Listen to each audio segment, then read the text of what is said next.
Hi everyone, I'm Kyle and I'm here with Chuck Belanger, a well-known spotter, photographer, and aviation enthusiast based at O'Hare Airport in Chicago, Illinois. He's here today to talk about some of his experiences with spotting. Chuck, welcome. Well, thanks, Kyle. How are you today? I'm good. You? I'm excellent. Great.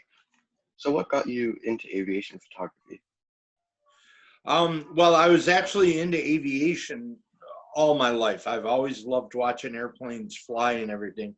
Aviation photography has really come about since 2016 when someone sold me a used camera for 150 bucks. And since then, I've just gone gangbusters with it. Yeah. So, well, what got you? Did you have like any story that got you into aviation in the first place? Yeah, I was born in Rochester, New York, and I can remember as a kid I lived under the flight path for one of the runways, and I would just sit in the window of our house back in the 70s and watch all the cool planes land. Yeah, that's a sounds like a cool like childhood getting to watch that. And Um, then I was lucky enough to have my parents uh, take me to air shows and take me to airports to watch airplanes take off and land. Nice. That's a good start. Good way to get into aviation, definitely. So, how do you balance spotting every day? Like, you spot almost like every day, it seems. So, how do you balance that with like other photography and just everyday life? Well, luckily I have the luxury that I can spot most every day.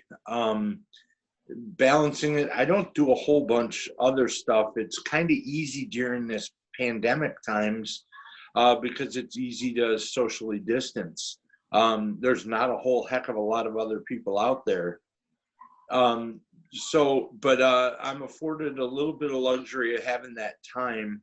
I was employed in a social services field where I had a sleep-in position where I would go in, do a little lighthouse work, sleep from midnight to 6 a.m., get up, get the guys ready for work, and then I was free from 8 a.m. till 10 p.m. every day.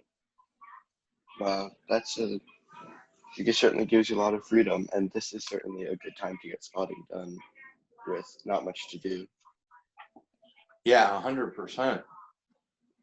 So you travel around to different airports in Illinois and the Midwest, such as Lewis University. Um, they have like a different Yes. variety. Yeah, I actually enjoy driving to different airports. Isn't that ironic? I drive to all these airports, but obviously, so I can carry my camera and stuff like that.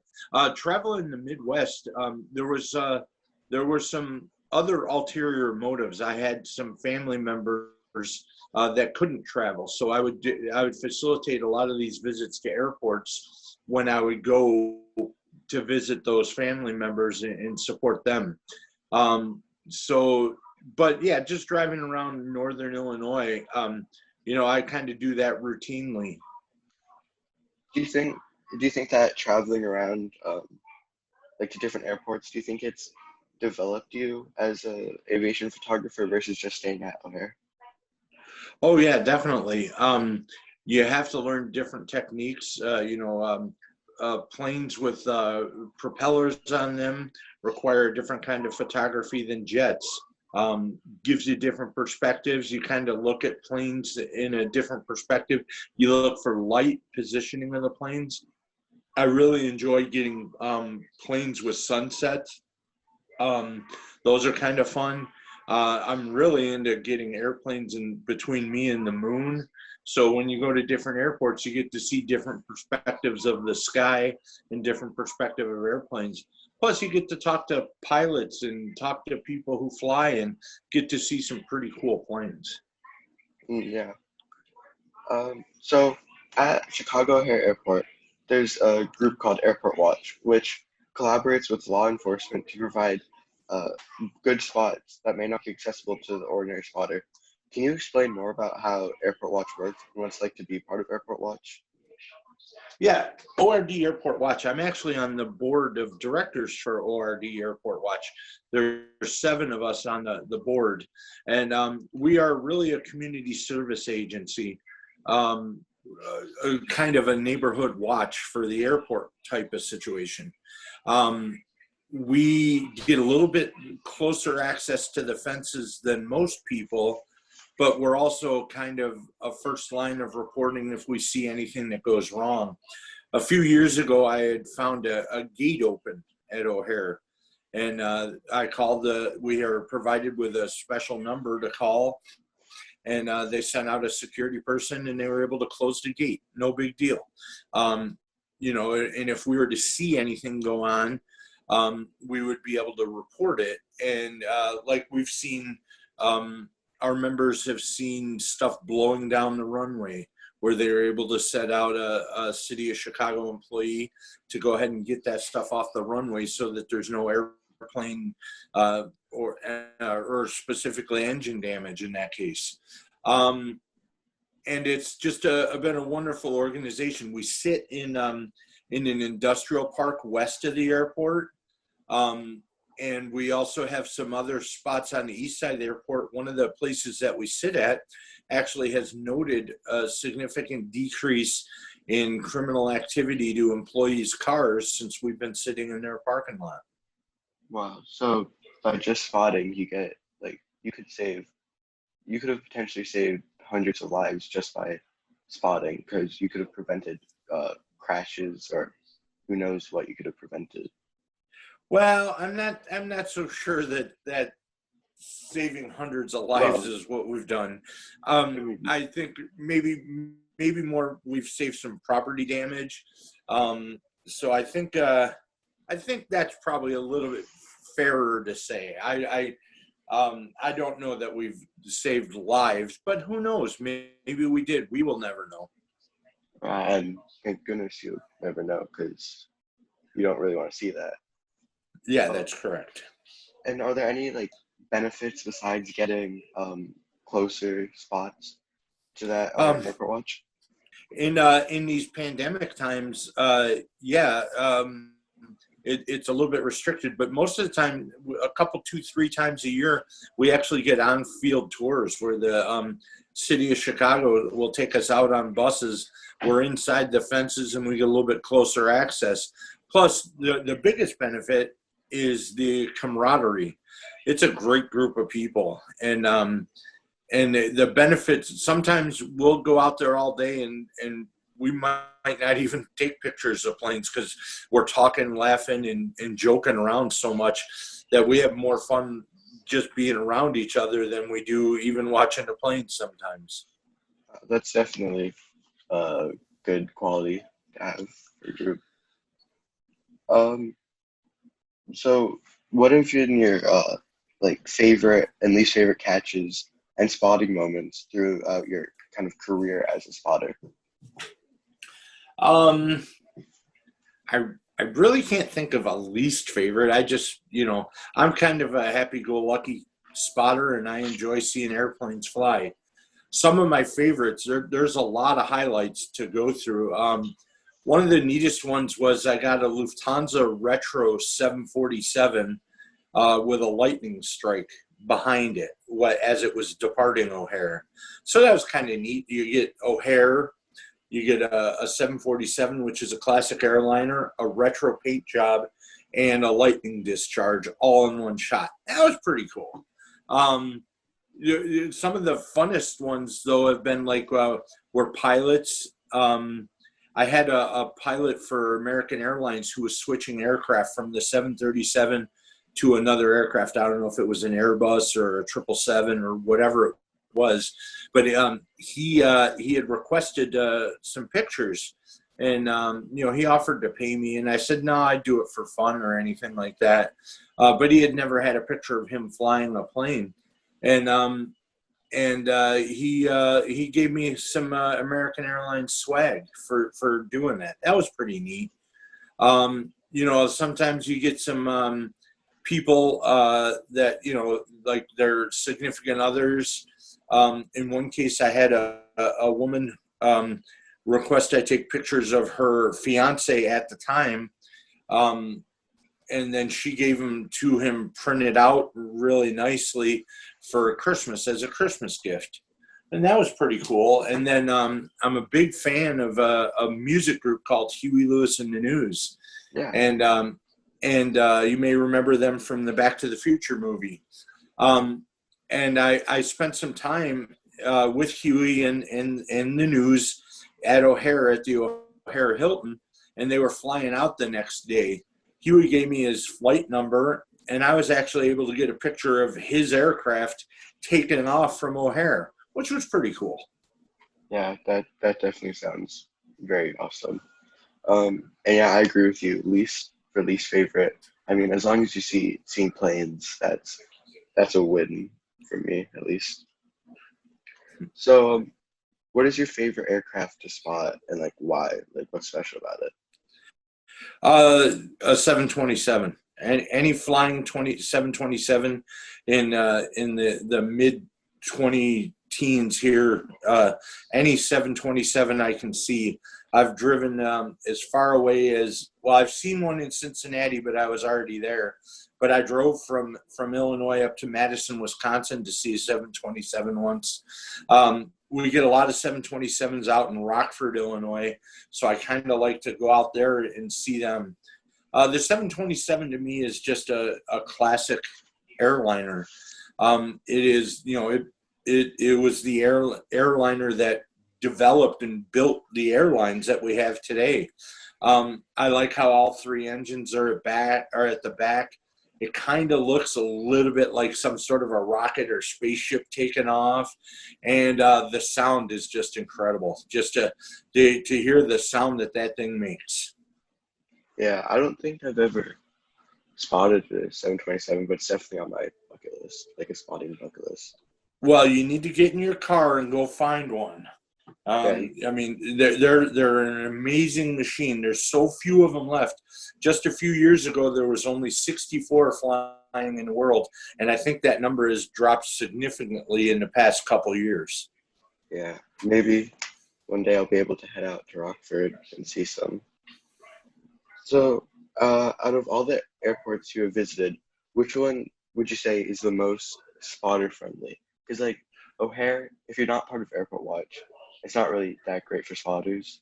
But since you travel around, what would you say is the best for spotters? Actually, I would completely disagree with you there. O'Hare, even if you're not in Airport Watch, is an amazing airport to watch airplanes. In reality, the folks in Airport Watch, we only get maybe a few hundred to a few thousand feet closer to the runways than everybody else does. And quite honestly, I don't just stick at the airport. I go out into the neighborhoods where anybody in the public could spot without any issues at all. O'Hare, has a lot of resources. So I would say actually my favorite and most spotter-friendly airport is O'Hare. As far as traveling wise, Cincinnati's pretty cool in the morning. Once the light goes west of the runways, it's kind of harsh to take pictures there. Minneapolis is amazing. Sometimes you might have to pay a little bit to go into a parking garage, but the movements and the stuff you see in Minneapolis are amazing. Milwaukee would then have to be a very close second. And actually, the best pictures I've ever gotten of Air Force One have been at Milwaukee. I really enjoy capturing that aircraft.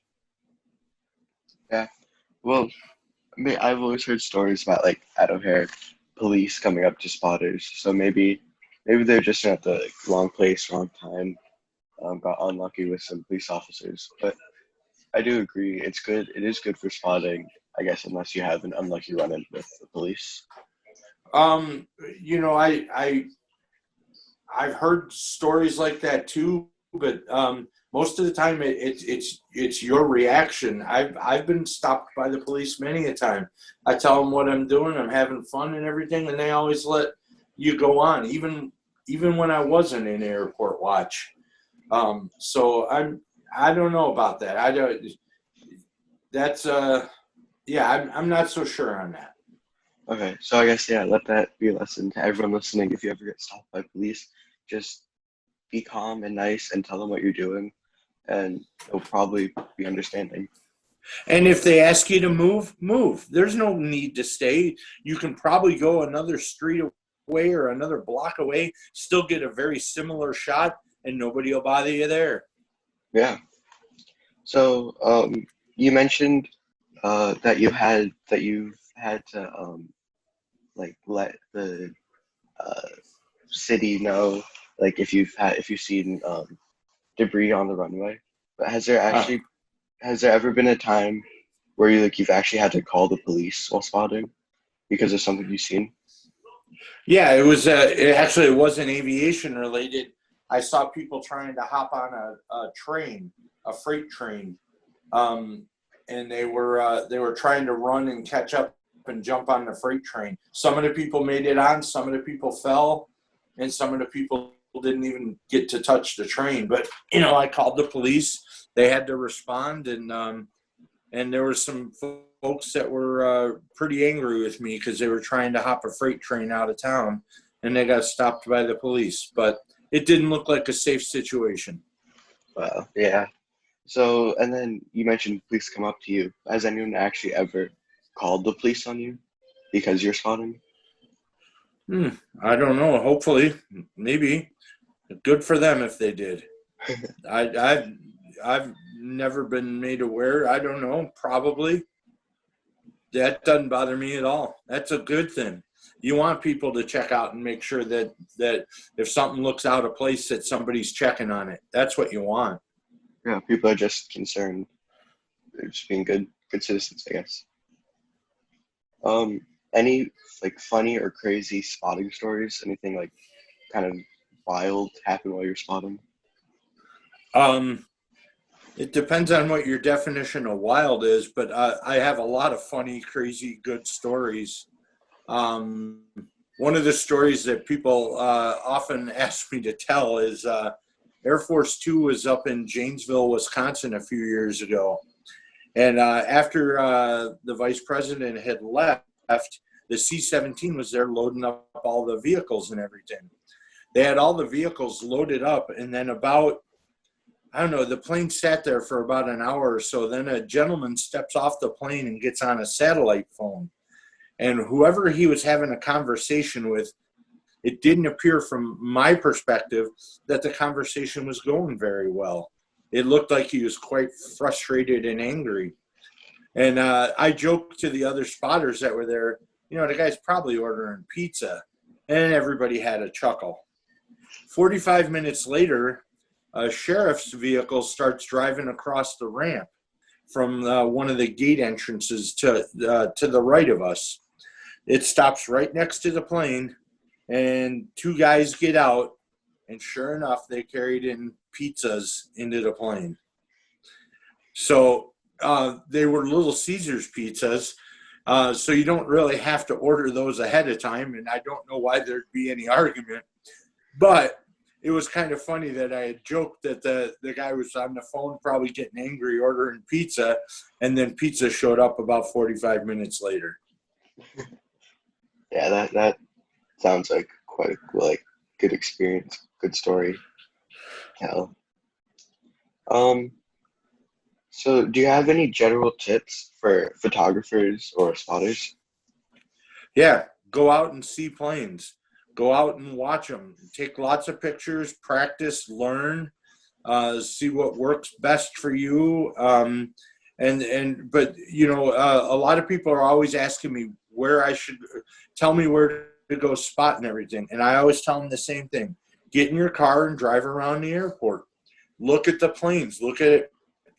Something that's interesting to me may not be interesting to you. I really like to get the broad side of an airplane and some sort of a building or something in the background. A lot of people don't like that. They like to get the in-air shots. I like to get planes taking off with the tower behind them. So you have to just go to where you see that it's something you like, and then you got to practice. You got to take lots of pictures. Some are going to turn out good. Most will turn out terrible, and you'll just have to delete them. Yeah, so kind of experiment with different spots and styles. Yeah, and find out what you want to see. What I like in an airplane may not be what you like. Yeah. So what would you say to people who find like being a aviation enthusiast or spotting is kind of weird or unusual, like going out to take pictures of planes? They might say that's kind of weird or like a strange hobby. Well, that's kind of weird that they think it's weird. I don't worry about those kind of things. I don't. If people want to think I'm weird, good for them. I'm weird. If people want to think that's strange and unusual, guess what? I'm strange and unusual. I don't care. Let people believe what they want to believe. It ain't going to change anything I do, and it ain't going to change anything they do. How would you try to convince, like, say you have a friend, how would you try to convince them to like go spotting with you if they've never gone spotting before? Or Well, would if you you? want to, yeah, if you want to hang out and go see something cool that you've never seen before, come. If you don't, guess what? I don't want you there anyways. Uh, okay, yeah, that's a good kind of attitude to have towards it. Yeah, I mean, you can't. You're not going to win anybody over who is dead set against something. And why try? And why bother? Let them. They want to have their beliefs and their feelings. Let them have them. It doesn't change anything you do. You're only on the planet once, so you might as well enjoy what you enjoy. Yeah. So what have you gained through spotting and being part of the aviation community?